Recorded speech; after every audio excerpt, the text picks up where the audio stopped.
Bonsoir à toutes et à toutes. Je vous souhaite chaleureusement la bienvenue à cette soirée de conférence sur l'accommodation dans le milieu scolaire, comprendre les droits et les responsabilités. Je me présente, je suis Georgette Bédot et je suis la coordinatrice des projets d'engagement des parents chez Parents Partenaires en Éducation, encore appelé PPE.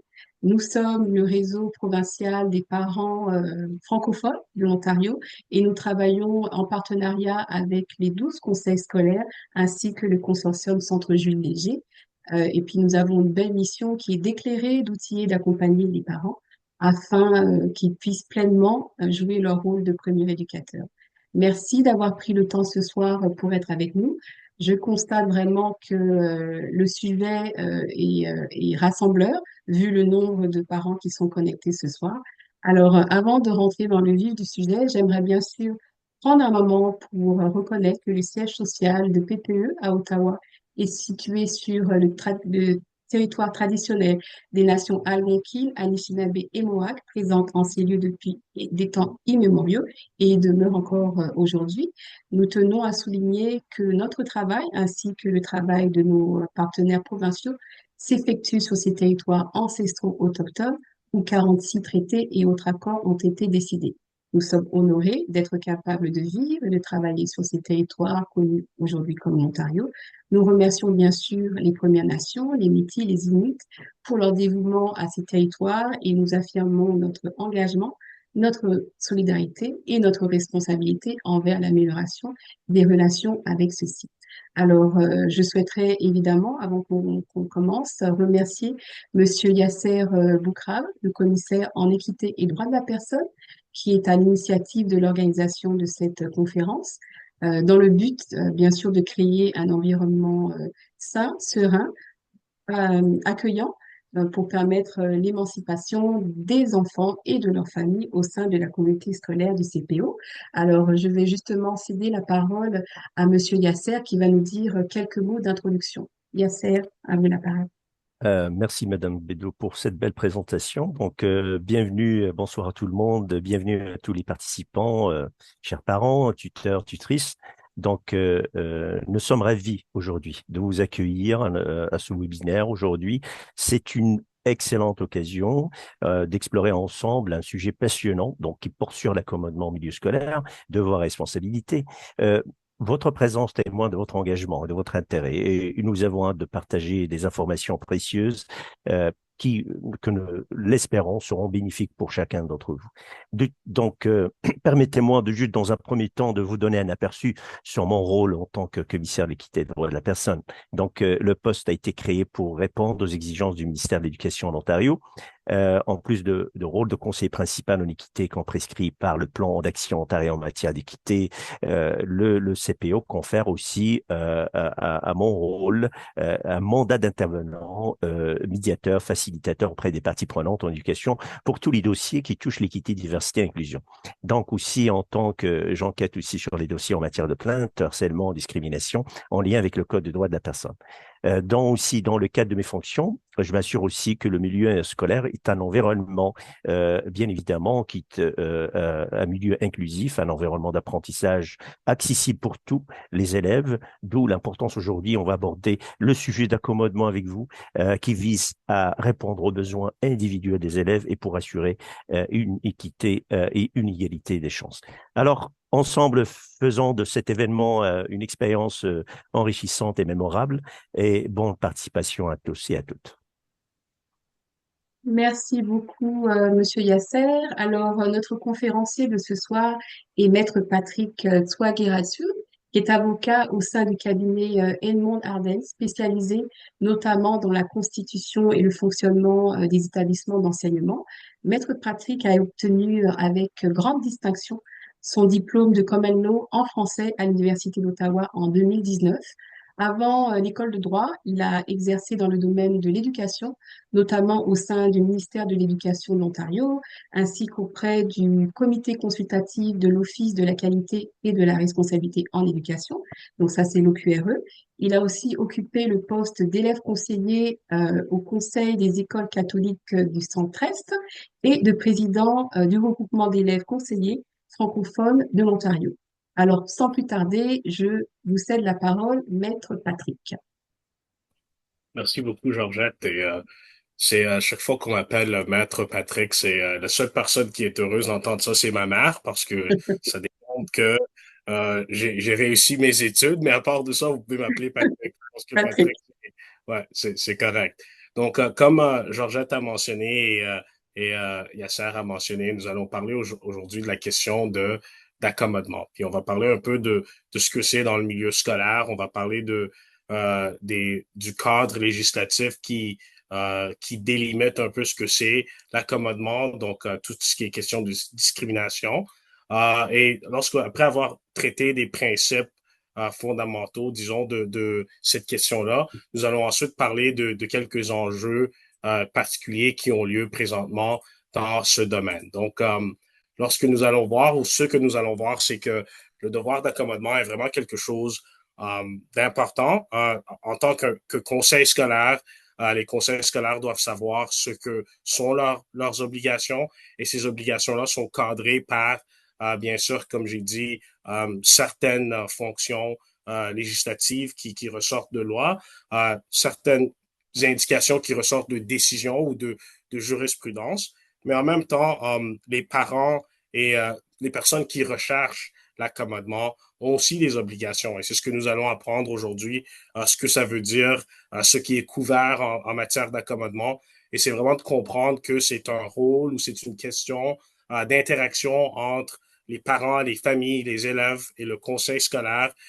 Et vraiment, la chose à retenir, c'est le concept suivant, soit celui du meilleur intérêt de l'élève. Et je pense que on peut tous être d'accord que le meilleur intérêt de l'élève est ce qui gère et le principe guideur de tout ce qui se passe en éducation, que ce soit du point de vue des administrateurs, des enseignants ou des parents et des familles qui sont impliqués et bien sûr affectés par les décisions qui sont prises. Donc, nous allons sauter là-dedans tout de suite. Donc, la première chose à comprendre, c'est que le Code des droits de la personne, et ceci est la loi qui a été mise en place par le gouvernement de l'Ontario, qui gère les questions d'accommodement.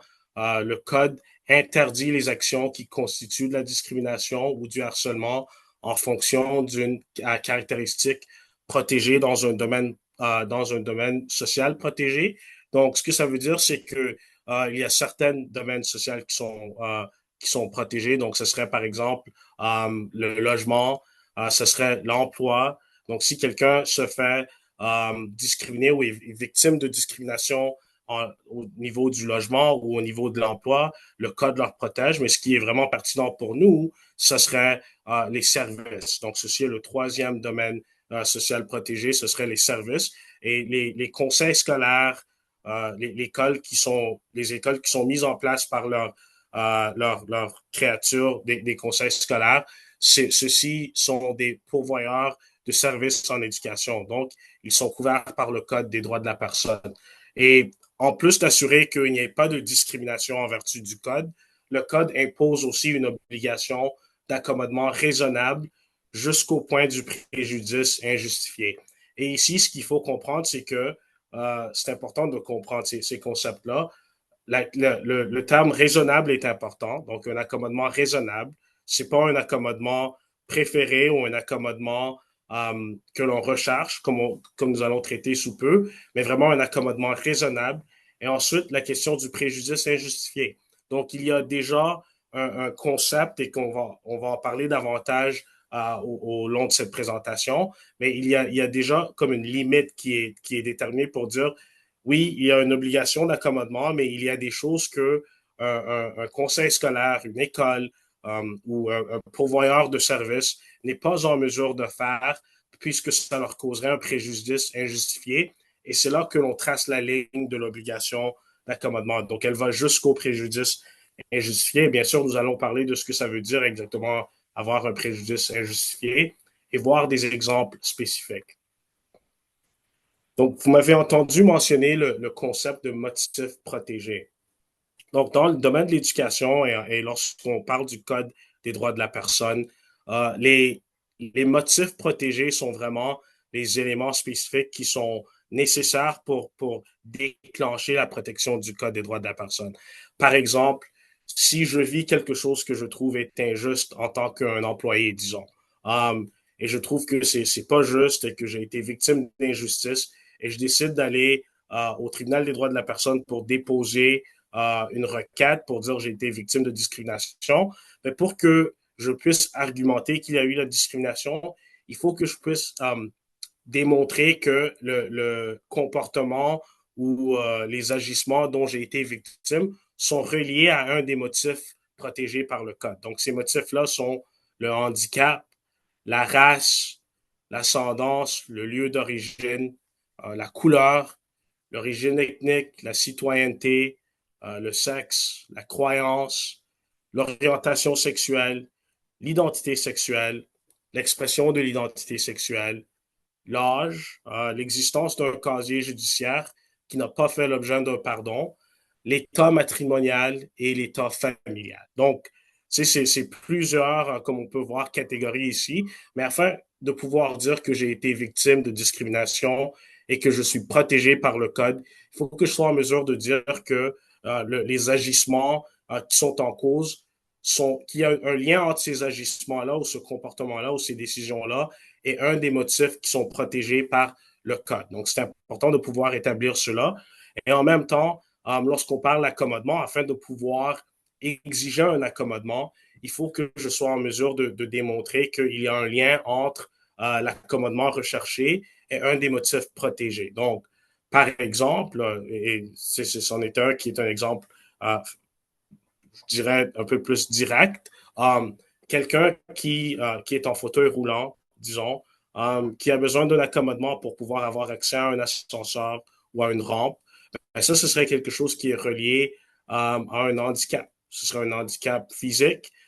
Et s'il y a un besoin par rapport à l'accommodement pour cela, c'est comme ça qu'on on tracerait le lien entre ce besoin-là et un motif protégé.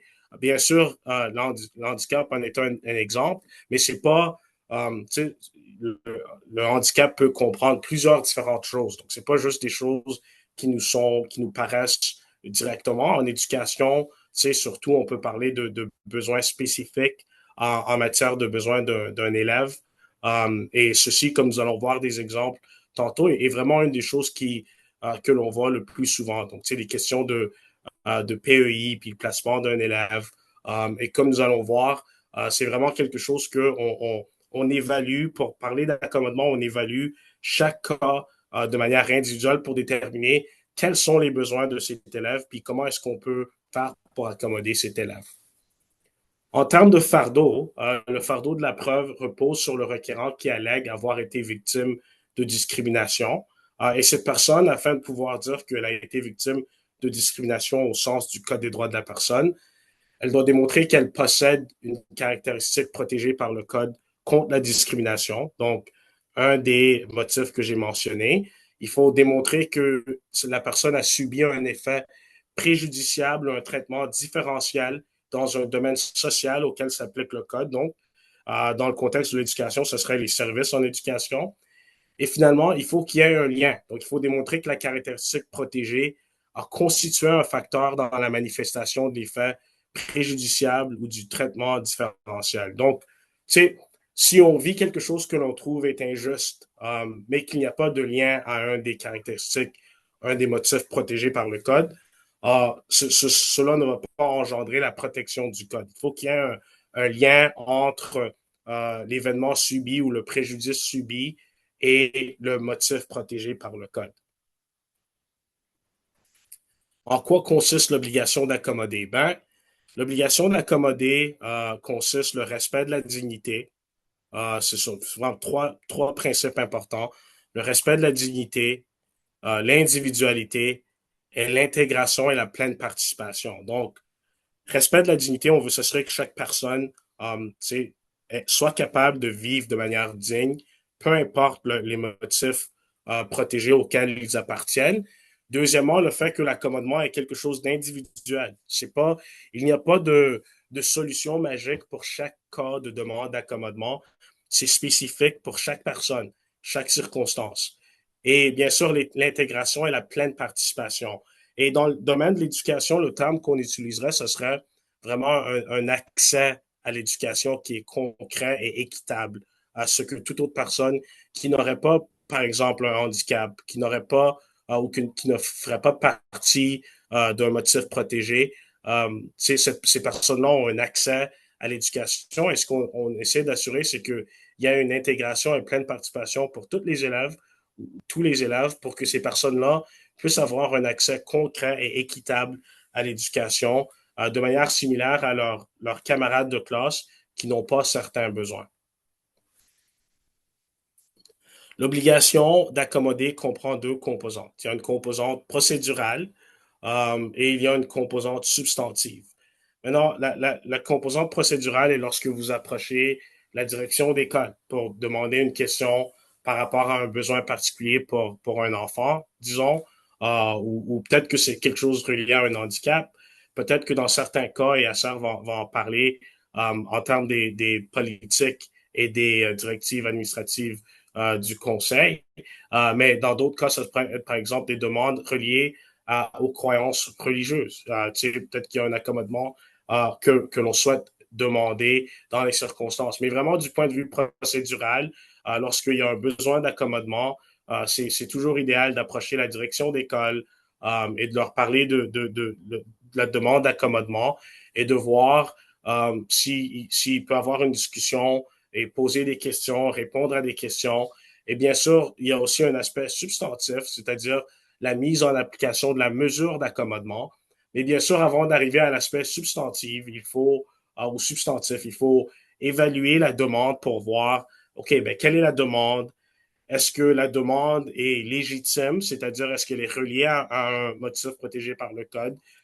Est-ce que il y a une manière qu'on peut accommoder cette question-là ou cette demande-là et ensuite déterminer si c'est raisonnable, c'est quel est l'accommodement raisonnable. Et une chose qu'il faut tenir en compte, et je vais en parler sous peu, c'est que des fois, on peut approcher l'école ou la direction d'école ou le conseil en disant, ben, j'ai besoin d'un accommodement, puis voici ce que je recherche exactement. Ben, dans l'aspect procédural de ce processus-là, l'obligation et le devoir de l'école ou du conseil, c'est de poser des questions et d'essayer de recueillir tous les renseignements. Et ensuite, selon les renseignements qui sont à la disposition du conseil ou de l'école, de déterminer quelle est la mesure raisonnable d'accommodement qui s'impose, le cas échéant. Ça se peut que la détermination soit que ben, on n'a pas assez de preuves ou assez de documentation pour démontrer qu'il y a un besoin d'accommodement. Et si c'est le cas, il y aura peut-être des demandes de dire, ben, pouvez-vous fournir plus de renseignements, plus d'informations?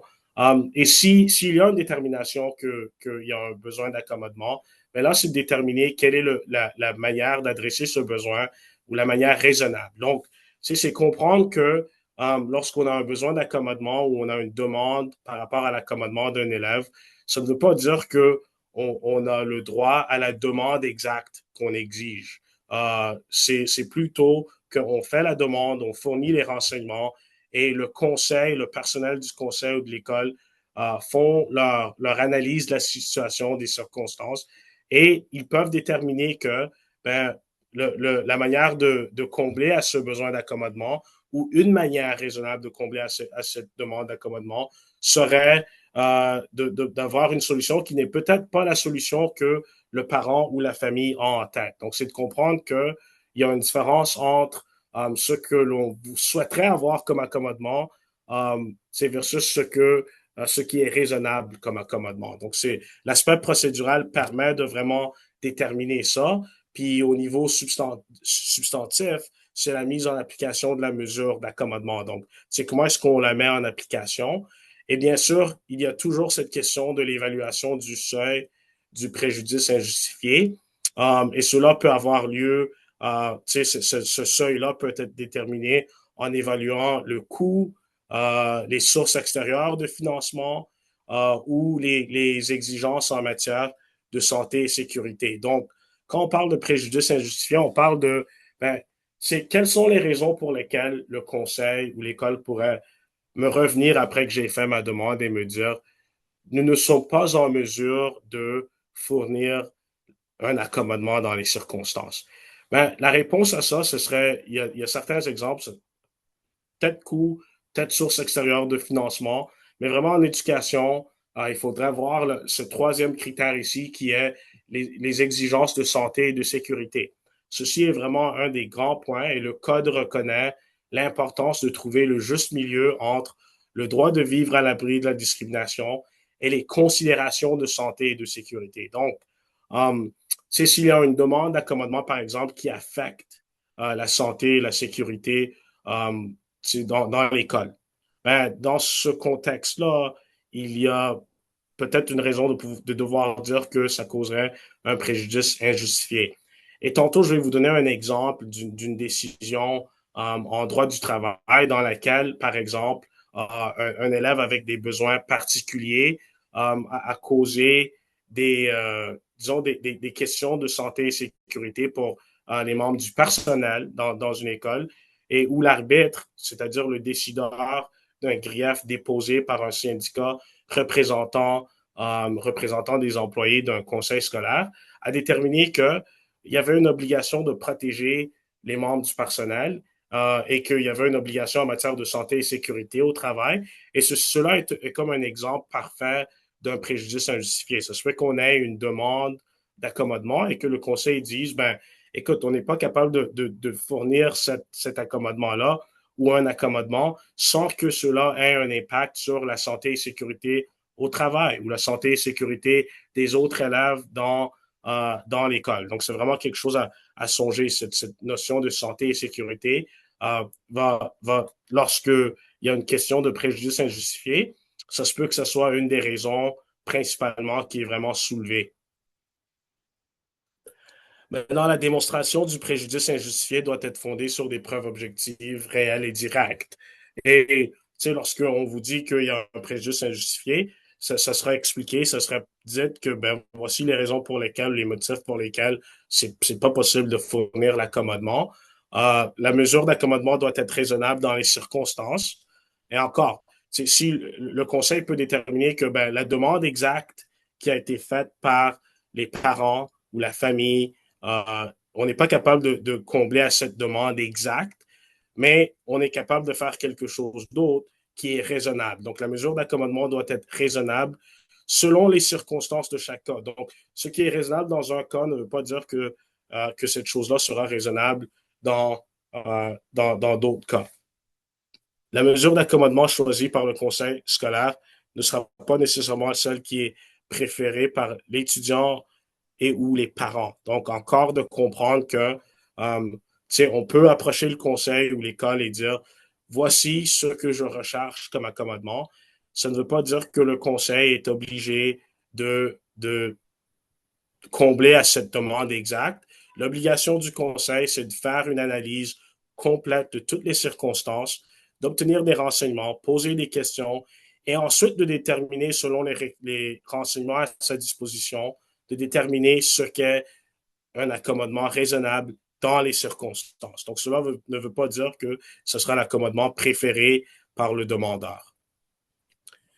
Un autre élément, c'est de comprendre qu'il y a une obligation concomitante de la part de la personne qui demande un accommodement de fournir l'information appropriée sur les besoins et de collaborer au processus d'accommodement au meilleur de ses capacités. Donc, lorsque on fait une demande, puis l'école ou le conseil revient à la famille ou aux parents pour dire, ben, OK, nous comprenons que vous faites cette demande, mais on a besoin de plus de renseignements. Pouvez-vous nous donner X ces preuves documentaires ou est-ce que vous pouvez répondre à X questions ou fournir X précisions? Et dans ces circonstances-là, il y a une obligation de collaborer avec le conseil parce que s'il y a disons, un échec dans ce processus-là de collaborer, ben, un tribunal des droits de la personne, s'il y a une requête déposée auprès du tribunal des droits de la personne qui allègue qu'il y a eu un manquement au niveau de l'accommodement,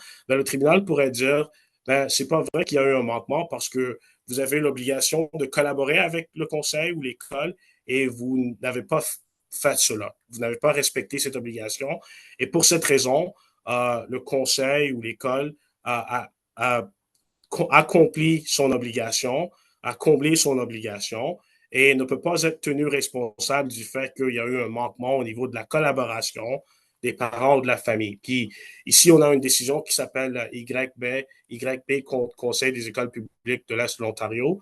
C'est une décision de 2017 du Tribunal des droits de la personne. Et c'est une décision dans laquelle le Tribunal des droits de la personne a trouvé que, ou a déterminé que les parents et les tuteurs ne sont pas exemptés de leurs responsabilités à l'égard du processus d'accommodement lorsqu'ils agissent au nom de leur enfant et que les parents et les tuteurs ont un rôle à jouer dans l'accommodement. Donc, c'est une décision dans laquelle le tribunal avait conclu que il n'y avait pas de violation de l'obligation d'accommoder parce que dans les circonstances, c'était clair que les parents n'avaient pas collaboré avec le conseil afin d'arriver à une solution par rapport à l'accommodement. Lorsqu'on parle du processus d'accommodement, ça commence avec une demande, comme j'ai mentionné. Peut-être que cette demande-là est faite auprès de la direction d'école. La demande peut être formelle, informelle, mais le conseil sera attentif à la possibilité d'un accommodement. Il y a ensuite une consultation initiale où il y a une rencontre avec l'élève ou les parents et on continue à rencontrer tout au long du processus. Il y a ensuite une demande d'information peut-être de la part du conseil scolaire si on a besoin d'avoir plus de renseignements ou plus de questions. Et tu sais, le conseil, en posant ces questions-là, va se limiter aux informations raisonnablement reliées à la nature des limitations ou des restrictions. Donc, ce sera des questions qui sont pointues, qui sont, tu sais, pour tenter de comprendre quels sont les besoins de cet élève. Et ensuite, le conseil va déterminer la légitimité de la demande d'accommodement. Donc, est-ce qu'il existe des raisons légitimes de ne pas accepter cette demande? Et une des raisons, ce serait de dire, ben, il n'y a pas de lien entre la demande et un motif protégé, selon la liste des choses que j'ai mentionnées tantôt. Ensuite, le conseil examine systématiquement toutes les options. Donc, tu sais, comme j'ai mentionné, ça se peut qu'un parent ou une famille approche le conseil avec une solution en tête, mais vraiment l'obligation et le devoir du conseil, c'est d'examiner toutes les solutions pour voir qu'est-ce qui est raisonnable dans les circonstances. Et ensuite, prendre une décision personnalisée basée sur la preuve objective. Donc, la décision sera personnelle, individuelle et sera basée sur les renseignements qui sont à la disposition du conseil. Donc, s'il y a certains renseignements qui ne sont pas à la disposition du conseil, ben, tu sais, le conseil peut juste faire des décisions selon la documentation et les renseignements dont ils ont accès. Bien sûr, ils vont poser toutes les questions pour assurer d'avoir accès à ces choses-là, mais s'il n'y a pas de collaboration de la part de parents, si on ne fournit pas la documentation demandée ou exigée, on est en train de limiter la capacité du conseil à prendre une décision dans les circonstances. Et bien sûr, la question est de savoir si est-ce que la décision prise pour accommoder répond aux besoins de l'élève et non aux préférences.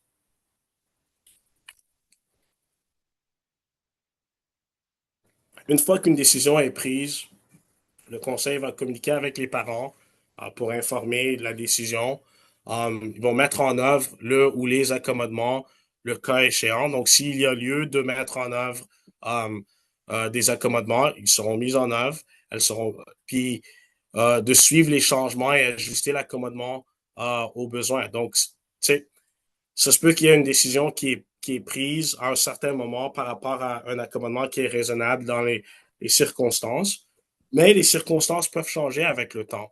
Et si c'est le cas, ben, ça veut dire qu'on suit les changements, puis ça se peut que le conseil détermine qu'il y a raison d'ajuster l'accommodement aux besoins. Ça se peut que quelque chose qui fonctionne à un certain point dans le temps ne fonctionne pas plus tard. Donc, il y a toujours une analyse continuelle des circonstances pour assurer qu'on atteint le meilleur intérêt de l'élève.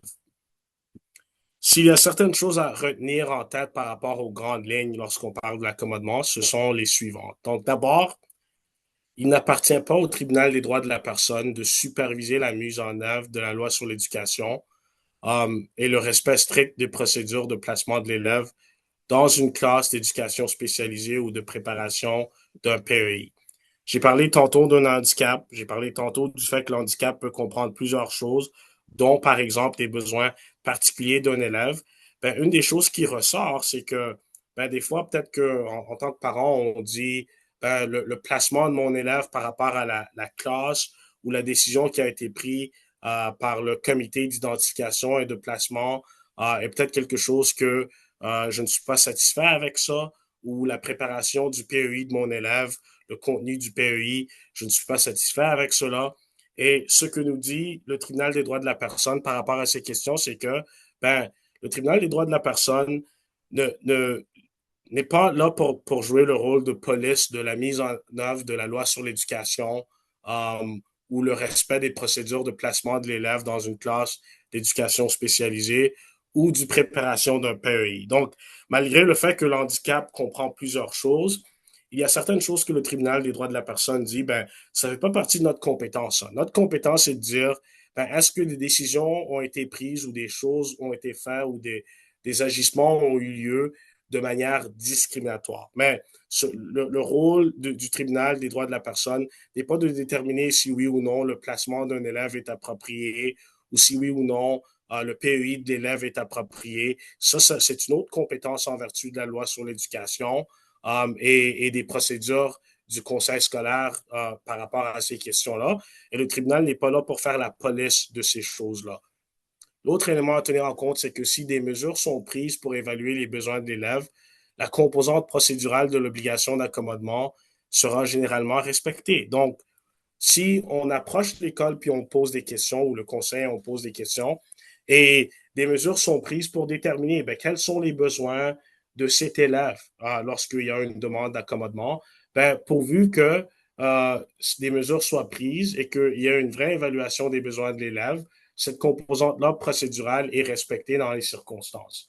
Puis, si les accommodements recommandés par le CIPR ou dans le PEI sont mis en œuvre lorsque possible, jusqu'au point du préjudice injustifié, la composante substantive de l'obligation d'accommodement est généralement respectée. Donc, lorsqu'on respecte le placement des élèves, lorsqu'on respecte le PEI et lorsqu'on met en œuvre les déterminations qui sont faites par rapport à ces procédures-là, ben, ça veut dire que l'aspect substantif est respecté et que, parce que des fois, on n'est pas d'accord avec les décisions qui sont prises à ce niveau-là.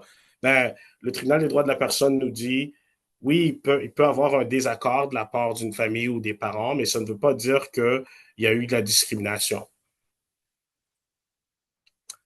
Donc là, j'aimerais passer par quelques décisions qui traitent de la question d'accommodement pour vous faire un peu voir comment le tribunal des droits de la personne et d'autres instances, disons, judiciaires traitent cette question. Donc, j'ai parlé tantôt de la notion du meilleur intérêt de l'enfant ou de l'élève. Ceci ressort de la décision ou de l'arrêt Eaton contre Conseil du comté de Brant, une décision de 1997, et c'est c'est une décision de la Cour suprême du Canada qui est venue dire, ben, lorsqu'on parle de questions d'accommodement, puis de questions d'élèves ayant des besoins particuliers, disons, c'est toujours une question primordiale de tenir en compte le meilleur intérêt de l'élève ou de l'enfant. Plus tard, en 2012, une autre décision est venue un peu cadrer ce principe-là, et c'est une décision encore de la Cour suprême du Canada, l'arrêt Moore, qu'on appelle ça, contre Colombie-Britannique. Et c'est contre le Colombie-Britannique, mais on parle ici vraiment du ministère de l'Éducation. Et cette décision-là vient confirmer que l'éducation est un service au sens des lois sur les droits de la personne. Et ici, il y a un extrait où on dit que si l'élève est comparé uniquement à d'autres élèves ayant des besoins spéciaux, il n'est pas possible d'examiner dans son ensemble la question de savoir s'il a profité de l'accès véritable à l'éducation auquel ont droit tous les élèves de la Colombie-Britannique. Maintenant, c'était une question ou un arrêt qui traitait une question d'un élève qui avait besoin d'accès à des services particuliers. Ces services-là n'étaient pas disponibles et la famille de cet élève a dû déplacer l'élève pour le mettre dans une autre école qui pouvait fournir ces services-là, une école privée, si je me souviens bien. Puis, ça a engendré des coûts pour cette famille.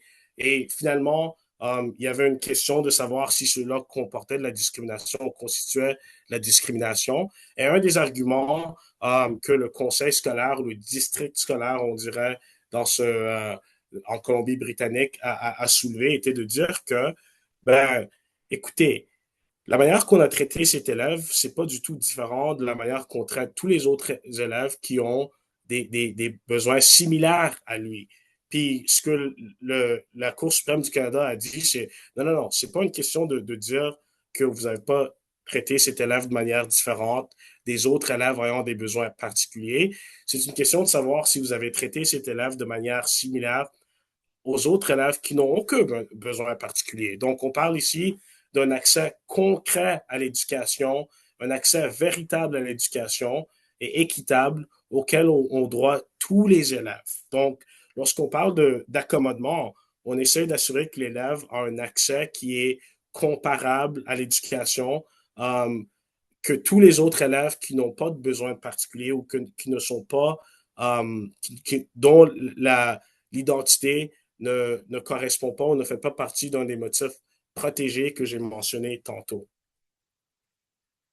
Un exemple d'une décision que l'on peut regarder ici est la décision EP contre Ottawa Catholic School Board, une décision de 2011.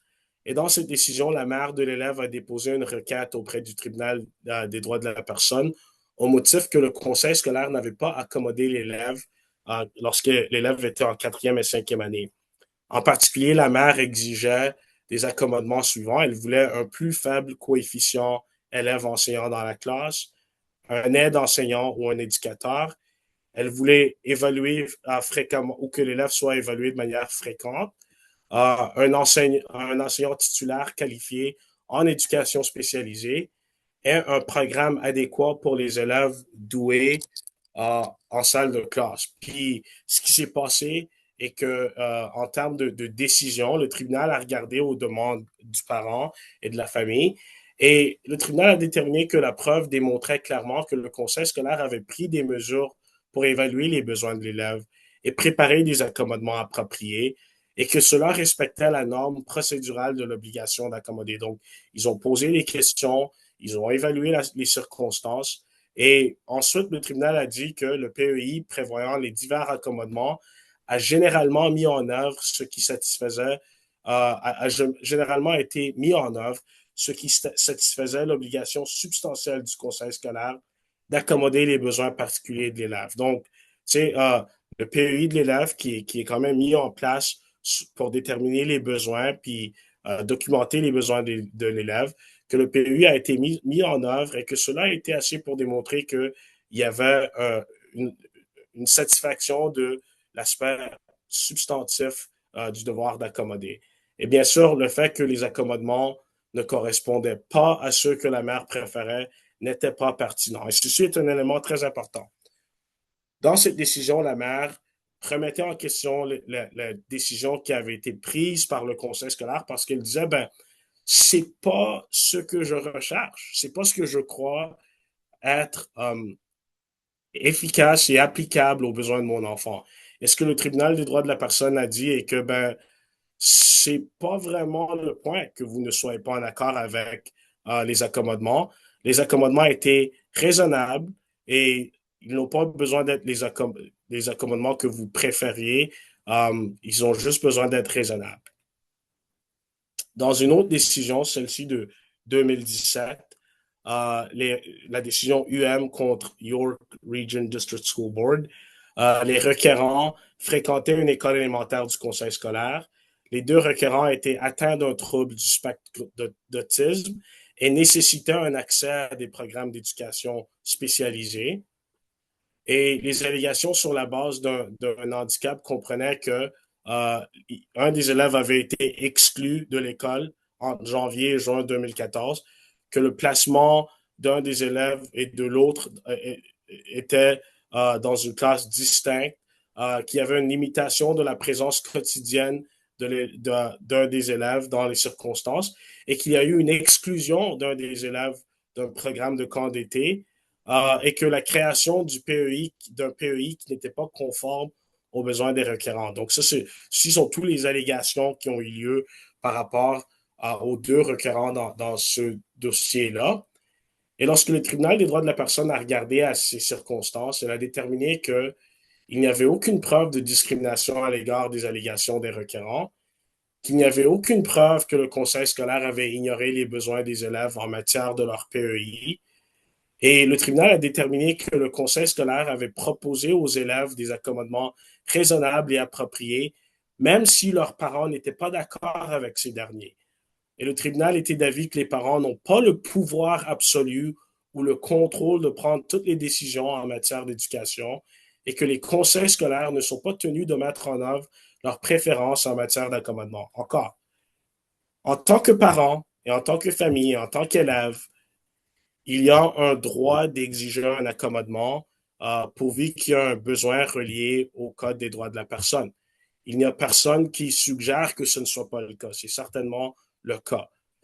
Et le conseil doit entendre la demande, évaluer les circonstances et déterminer si d'abord il y a réellement un besoin. Et si c'est le cas, ben, quelle est la manière ou une manière raisonnable de répondre à ces besoins-là. Puis, ce que nous rappelle ici le tribunal, c'est que ben, tu sais, les parents peuvent être en désaccord avec la mesure qui est prise par le conseil scolaire, mais ce n'est pas une question de préférence. Et un parent ne peut pas utiliser l'obligation d'accommodement pour exiger ou imposer ou même réclamer un pouvoir absolu ou un contrôle absolu sur toutes les décisions en matière d'éducation. Le conseil scolaire est un pourvoyeur de services en éducation. C'est une institution qui a connaissance des meilleures pratiques puis des besoins des élèves après avoir évalué les besoins individuels de chaque élève. Et que, tu sais, il y a quand même une obligation de reconnaître cette expertise-là et qu'un parent ne peut pas exiger ou exiger des préférences ou exiger que chaque demande soit accomplie. Le système d'éducation et les conseils scolaires dans le système d'éducation ont quand même aussi une place à prendre des décisions aussi, pourvu que ces décisions soient raisonnables et qu'ils répondent aux besoins de l'élève. Dans la décision RB contre Keewatin Patricia District School Board, RB avait un diagnostic de déficience intellectuelle moyenne, nécessitant beaucoup d'aide d'apprentissage dans la salle de classe, et il avait un aide enseignant à temps plein. En raison de coupures budgétaires, l'école a réduit la disponibilité des aides enseignantes. La mère de RB n'était pas satisfaite. Il y avait une mauvaise relation entre l'administration de l'école et la mère. Ceci a mené à une exclusion scolaire de ce parent-là. Et il y a eu une interdiction d'accéder les lieux scolaires et une imposition d'un protocole de communication entre la mère et l'administration de l'école. Donc, c'est une situation dans laquelle le parent était devenu, je ne veux pas utiliser le terme nécessairement problématique, mais tu sais, n'arrêtait pas d'interagir avec les membres du personnel, avec le conseil, avec l'école, d'une manière qui dépassait un peu les paramètres de ce qu'on s'attend en termes de comportement respectueux. Et pour cette raison, le conseil scolaire a pris des mesures. Mais en même temps, le tribunal des droits de la personne a regardé à cette situation pour dire, ben, est-ce que ces mesures étaient discriminatoires? Puis, d'abord, il y a eu une ordonnance intérimaire du tribunal des droits de la personne pour dire que l'élève pouvait être réintégré à l'école avec un plan de réintégration. Et en termes de demande sur le fond ou de décision sur le fond, le tribunal a déterminé que il y avait eu une atteinte à la dignité et au sentiment et à l'estime de soi de l'élève et de la famille, qu'il y a eu une interdiction d'entrer à l'école, une interdiction de communiquer qui devait être radiée.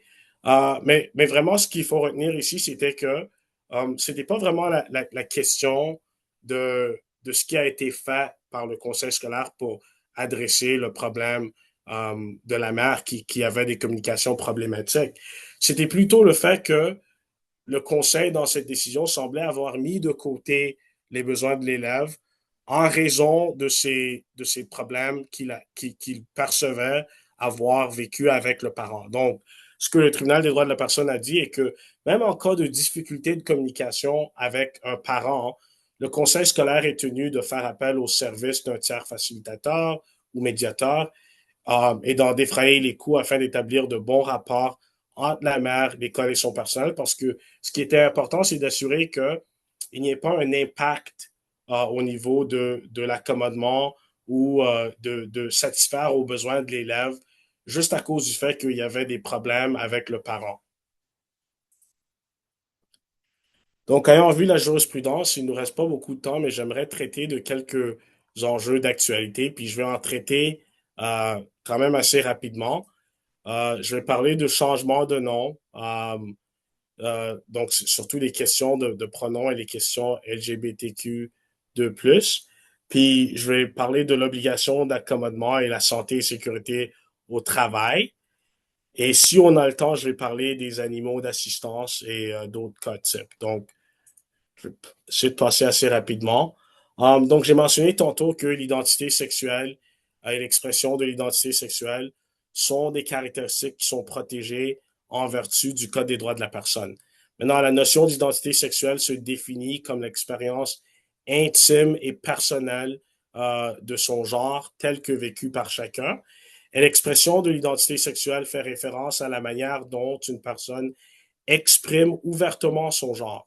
De plus, l'expression de l'identité sexuelle inclut couramment le choix d'un nom et d'un pronom pour se définir. Donc, c'est pour ça que c'est pour cette raison que ce soit un enjeu d'actualité qui est quand même assez chaud ces jours-ci, disons. Um, et le changement de nom est un exemple parfait de ce genre d'élément.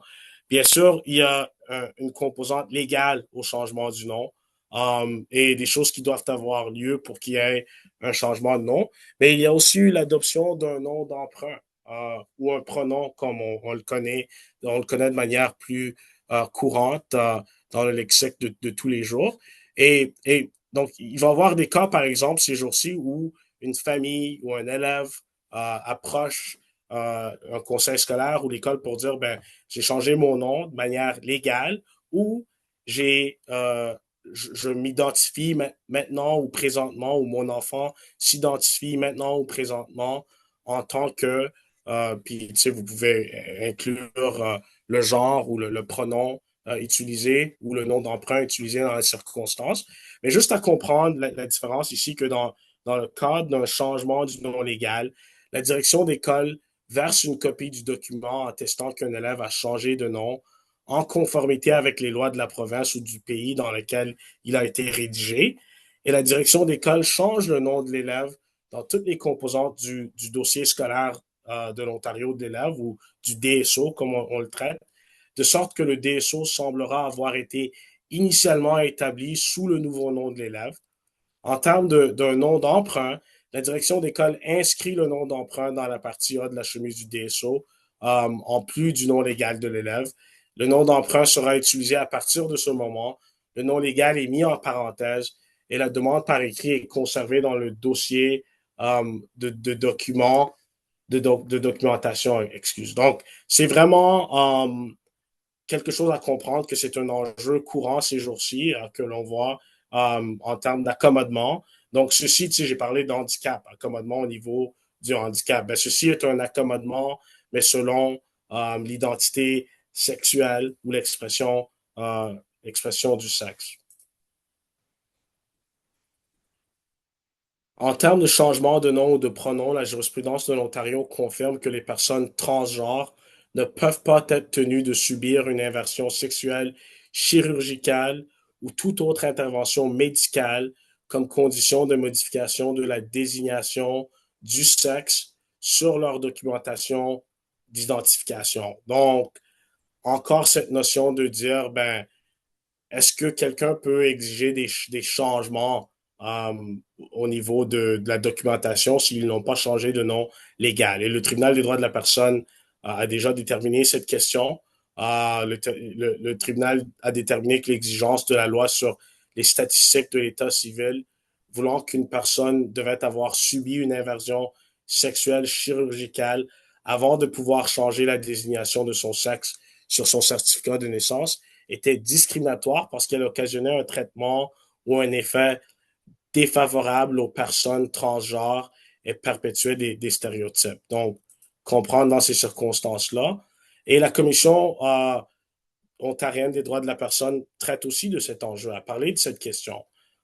Et ce que la Commission nous dit, et la Commission est un peu il publie des matériaux par rapport aux droits qui sont compris dans le Code des droits de la personne. Et ces matériaux-là sont quand même utilisés comme ils ont une force persuasive pour des décisions qui sont prises par le tribunal des droits de la personne. Mais ce que la commission nous dit, c'est que les conseils scolaires devraient respecter le choix d'une personne transgenre en matière de nom et de sexe au moment de l'aborder, sans égard à ce qui figure sur les documents d'identification. Les conseils scolaires devraient acquiescer aux demandes de personnes transgenres en vue d'inscrire sur leurs documents un nom autre que leur nom légal. Et les conseils scolaires devraient accepter sincèrement et de bonne foi l'identité sexuelle à laquelle s'auto-identifie une personne, même si ces documents d'identification ne correspondent pas à son identité sexuelle vécue. Et bien sûr, les conseils scolaires devraient élaborer des politiques et procédures visant à reconnaître, entre autres, que les personnes transgenres et non-binaires ont le droit de se faire adresser la parole au moyen du nom et du pronom de leur choix.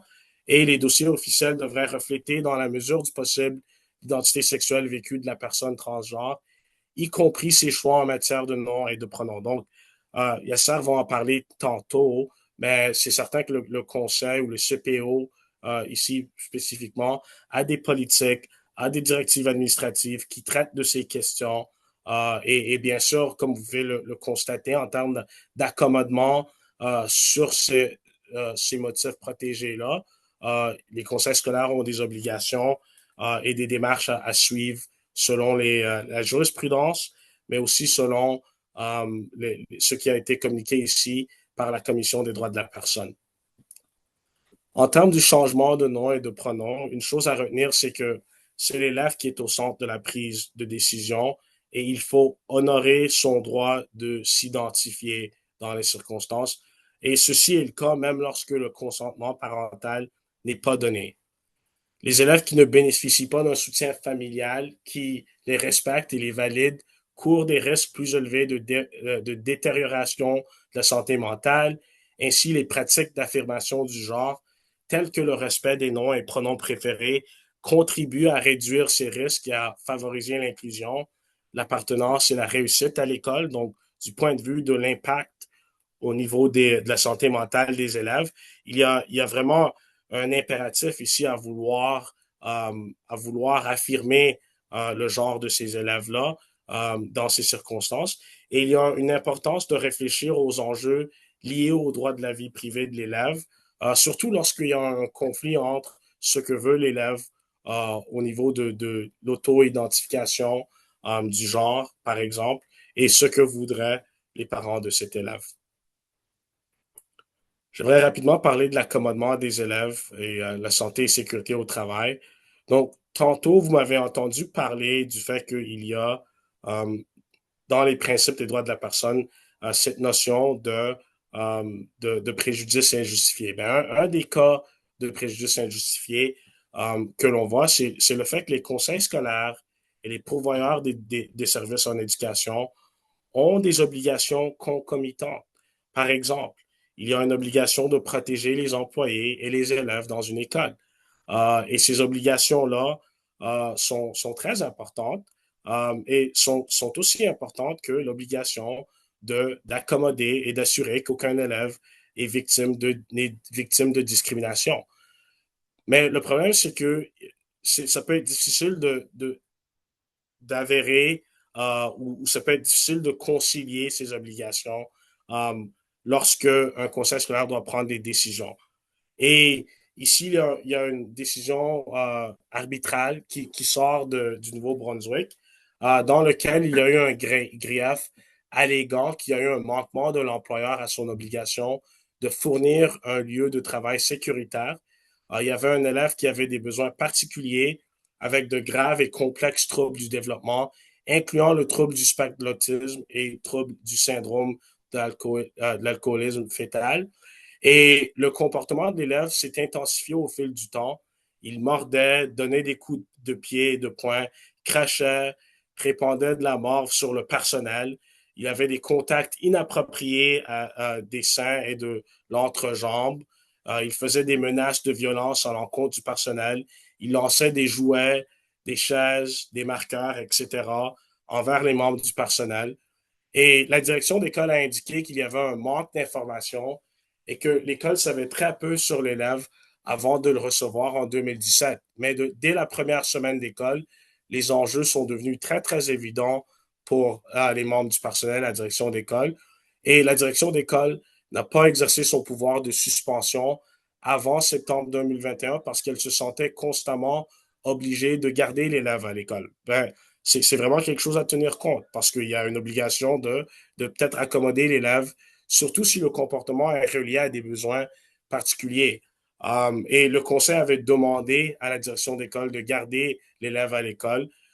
Et les parents exigeaient et insistaient que l'élève soit gardé à l'école malgré ces problèmes-là et enjeux-là. Ben, il y a eu de nombreuses mesures qui ont été mises en place pour l'année scolaire 2020-2021. Par exemple, il y a une tentative de réduire la durée des journées scolaires de l'élève, des techniques de déescalade et de réorientation. Et en dépit de toutes ces stratégies-là, le comportement de l'élève continuait à se détériorer.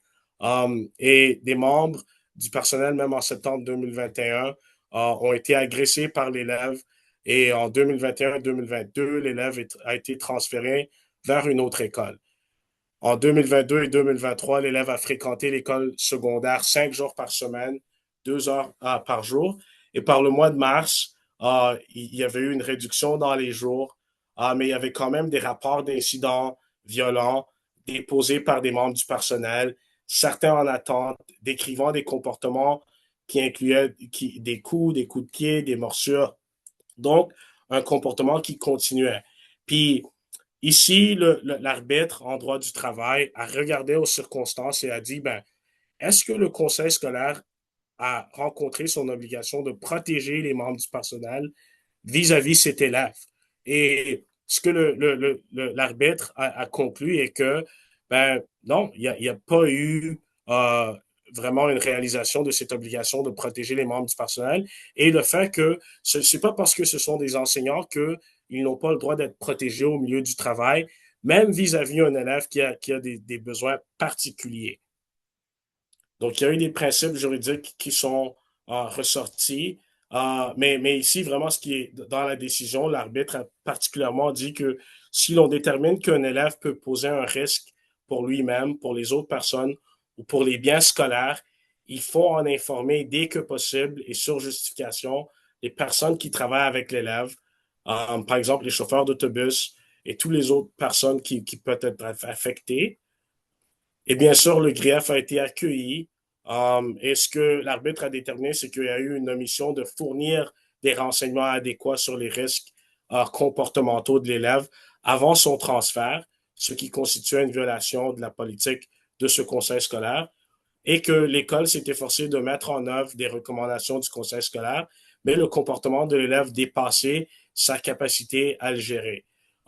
Donc, vraiment, il y a eu des conclusions importantes ici, entre autres le fait que les mesures qui auraient dû être prévues pour vraiment assurer la sécurité, le conseil aurait pu s'assurer que l'école était au courant de la nature et de l'étendue du risque que représentait l'élève. Un plan de journée partiel à l'école aurait pu avoir été considéré plus tôt, des ressources additionnelles et plus rapides, et une désignation en termes de cas complexes aurait pu avoir été faite plus tôt. Le préjudice subi par le personnel l'emporte sur la valeur sociétale de l'éducation inclusive. Donc, ça, c'est vraiment important à cette notion de préjudice injustifié. Donc, à un certain point, un conseil scolaire pourrait dire, ben, on n'est pas capable de maintenir un certain accommodement ou une certaine mesure parce que ça a un impact sur la santé et sécurité des membres du personnel. Et ici, nous avons des décisions qui nous disent que le préjudice subi par le personnel l'emporte sur la valeur sociétale de l'éducation inclusive.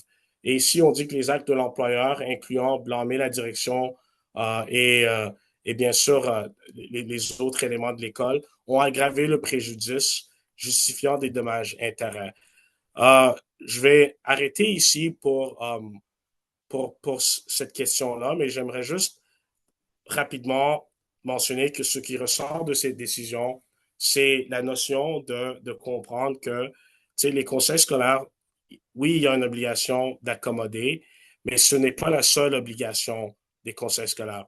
L'obligation inclut aussi l'obligation de protéger les élèves, de protéger les membres du personnel et des fois l'obligation d'accommoder un élève qui a des besoins particuliers, par exemple, entre en conflit ou peut difficilement se concilier avec l'obligation de protéger les élèves et les membres du personnel. Donc, dans ces cas, les conseils scolaires doivent faire l'analyse et des fois doivent déterminer que peut-être il y a un préjudice injustifié. Mais c'est pour vous donner un exemple du genre de considération au niveau de la santé et sécurité qui pourrait mener à un préjudice injustifié. Les animaux d'assistance, juste pour rapidement en parler, c'est comprendre que les demandes pour les animaux d'assistance dans le contexte scolaire ils doivent être appuyés par un document signé par un professionnel de la santé qui est autorisé, confirmant le besoin d'un animal pour des raisons liées à un handicap. Bien sûr, de comprendre la différence entre un chien guide, qui veut dire que le chien offre une aide technique qui permet à une personne ou non, à une personne non-voyante ou ayant une déficience visuelle de pallier ses limitations, alors que le chien d'assistance est quelque chose qui est utilisé par une personne pour des raisons liées à son handicap.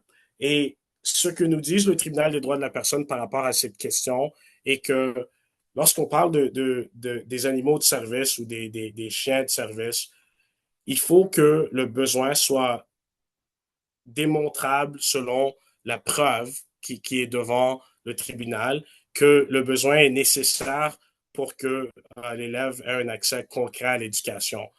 Et dans une des décisions, la décision JF, et je veux pas la rencontrer de manière détaillée, mais vraiment ce qui est ressorti, c'est qu'il y avait une famille qui exigeait que leur enfant ait accès à un animal ou un chien de service. Et le tribunal a examiné la preuve et a confirmé que les services offerts à l'élève, tels que précisés dans son PEI, rencontraient ses besoins et que l'élève n'a pas démontré ou la famille n'a pas démontré que le chien était nécessaire pour assurer un accès concret à l'éducation.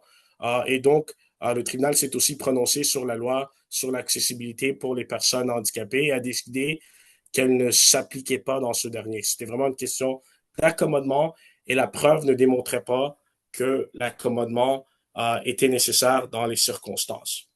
Et le dernier exemple que j'aimerais adresser ici, ce serait juste de vous parler d'autres concepts. On a parlé aujourd'hui du handicap, on a parlé de l'identité sexuelle, l'expression de l'identité sexuelle. On a parlé d'autres exemples de décisions qui ont été eues. Mais parmi toute la liste de motifs protégés que je vous ai montré au début de la présentation, ben, un autre motif qui pourrait être pertinent dans le contexte de l'éducation pourrait, par exemple, être le motif de la croyance, c'est-à-dire la religion. Mais des fois, un élève ou une famille peut avoir des besoins d'accommodement reliés à la religion. Et dans ces circonstances-là, les mêmes principes s'appliquent que j'ai mentionné tantôt. Donc, c'est-à-dire d'abord de démontrer qu'il y a un besoin qui est relié au motif protégé. Et le conseil ou l'école va déterminer que oui, il y a réellement un lien. Et ensuite, une analyse est faite pour dire, OK, ben, qu'est-ce qu'on demande comme accommodement relié à la croyance ou à la religion? Puis, une fois qu'on arrive à savoir ben, quel est l'accommodement que l'on demande, ben, le conseil n'a pas besoin de répondre en disant, ben, voici, on va offrir l'accommodement préféré ou exigé par la famille. L'obligation du conseil, c'est de faire l'analyse de toutes les circonstances et peut-être déterminer, ben, est-ce qu'il y a un accommodement raisonnable dans les circonstances qui ne serait peut-être pas l'accommodement demandé ou exigé par la famille, mais quand même raisonnable pour combler aux besoins de l'élève selon le motif protégé. Et encore, la question du préjudice injustifié va rentrer dans l'analyse aussi. Donc, est-ce qu'il y a des raisons, par exemple, de santé et sécurité pour lesquelles on ne peut pas offrir l'accommodement? Donc, c'est juste pour vous montrer un autre exemple d'un motif protégé et de l'analyse de l'accommodement pour arriver un peu à une décision. Donc, c'est pas mal tout pour tout ce que j'ai à dire aujourd'hui. Et je vais laisser la parole à Yasser. Merci Patrick, c'était une formation extraordinaire, c'était clair. Donc, juste pour donner suite à ce que Patrick vient juste de mentionner, le CPO a développé des politiques et des procédures en lien avec l'accommodement, que ce soit fondé sur la croyance ou l'accommodement fondé sur le sexe, l'orientation sexuelle. Donc, je vais vous partager le lien. Vous allez passer en revue la directive en question et donc vous allez voir aussi qu'il y a un guide destiné aux parents dans ce contexte, ce que ça soit en lien avec la croyance ou que ce soit en lien avec l'identité, le genre. Et donc, il y a un formulaire, un guide et puis le formulaire d'accommodement. Donc, les domaines qui sont visés par l'accommodement fondé sur la croyance, c'est quels éléments, donc les parents, dans le cadre de leur devoir de collaborer, donc ils doivent remplir le formulaire pour leurs enfants ou leurs enfants et puis le soumettre à la direction d'école pour l'étudier. Et comme je vous ai dit, donc chaque cas est un cas d'espèce, chaque cas est un cas unique. Donc pour les questions qui ont été posées et qui portent sur un cas particulier, donc on peut pas répondre, je veux dire spécifiquement à ces questions parce que il y a plusieurs paramètres à prendre en considération. Et comme Patrick l'a mentionné, il y a une procédure et un composant procédural et substantif. Donc, la procédurale, l'aspect procédural met l'emphase sur la nécessité d'évaluer et d'analyser la demande. Alors, je vous ai partagé la documentation et donc plus particulièrement la directive, la F101, c'est la politique parapluie qui porte sur l'équité, diversité et droits de la personne. Et vous allez voir que la DA, il y en a des DA 03 et 004 qui portent sur le fondement ou la croyance et l'autre qui porte sur l'identité et l'expression du genre. Alors, donc, pour les parents du réseau CPO, si vous avez des questions, des clarifications, vous pouvez toujours vous adresser soit à la direction d'école ou soit à mon bureau ici. Donc, moi aussi, j'accompagne les parents dans la compréhension des politiques et procédures. Et puis aussi, je vous accompagne aussi à titre de médiateur et facilitateur auprès des directions d'école dans l'explication des devoirs et les obligations en matière d'accommodement. Alors, je pense on va procéder, on va répondre aux questions. Georgette, je te cède la parole pour continuer. Merci beaucoup, Yasser. Merci beaucoup, Patrick, pour cette présentation très claire et enrichissante. J'espère, chers parents, que les éclairages vont vous permettre d'être mieux outillés pour connaître vos droits, vos responsabilités, afin d'avoir un dialogue enrichissant avec le conseil scolaire. Je m'en vais arrêter l'enregistrement et puis nous allons passer aux questions si vous voulez. Un instant.